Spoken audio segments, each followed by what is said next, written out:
রাধে রাধে বন্ধুরা, রাঁধুনি তনুজা চ্যানেলে স্বাগতম। আশা করি সবাই ভগবানের কৃপা ভালো আছো। আজকে পনির দিয়ে ভুগ চাল দিয়ে পনির আর সোয়াবিনের রেসিপি দেখাবো। ভুগ চালটা এখন কড়াই গরম হয়ে গেছে, ভুগ চালটা একটু ভেজে নিব ঘি দিয়ে।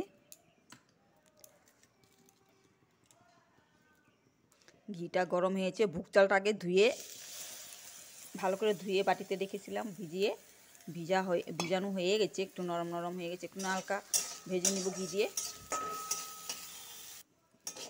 ভুগ চালটা ভাজা হয়ে গেছে, এখন নামাই নিব ভুগ চালটা।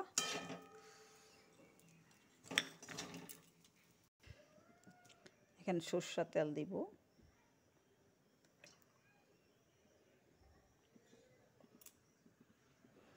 তেলটা গরম হয়ে গেছে। এখন এলাচি দিয়ে দিব, 4-5টা এলাচি ছেঁচে নিয়েছি, এটা ঢেলে দিচ্ছি। আর পাঁচফোড়ন দিব, সোয়াবিনটা ঢেলে দিব। সোয়াবিনটা ভেজে নিব ভালো করে। সোয়াবিনটা ভাজা হয়ে গেছে, এখন পরিমাণ মতন নুন দিয়ে দিব, আর একটু হলুদ দিব, লাড়াচাড়া করব। লঙ্কার গুঁড়ো আর জিরার ধনিয়া গুঁড়ো আর আদার পেস্ট ঢেলে দিব।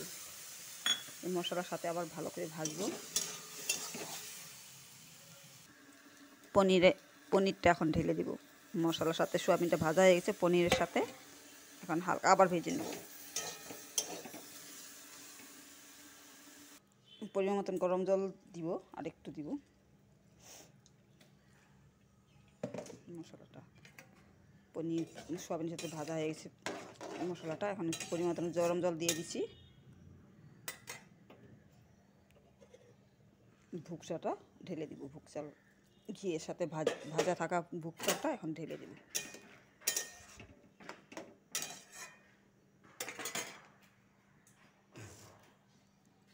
2 মিনিট মতন ঢেকে রাখবো। এখন খুলে দেখব ভুগ চালটা সিদ্ধ হয়ে গেছে না, এটা টিপে দেখবো। এখন সিদ্ধ হয়ে গেছে, এটা এই রেসিপিটা হয়ে গেছে। এখন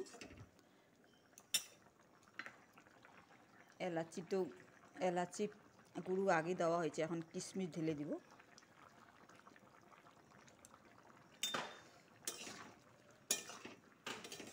এভাবে রেসিপি বানিয়ে খাবে, অপূর্ব টেস্টি লাগবে। ভুগ চাল দিয়ে সোয়াবিন আর পনির দিয়ে অনেক টেস্টি লাগে খেতে। বৈষ্ণব ধর্মের খাওয়া মতন এটা অনেক টেস্টি হয়ে গেছে। নামাবো। এমনি ভুগ চালটা পরে টেনে যাবে, ঝুলটা কমে যাবে, নামাই দিব। ঝুলঝুলি রাখবো, পরে শুকায় যাবে জলটা, অফ করে দিব।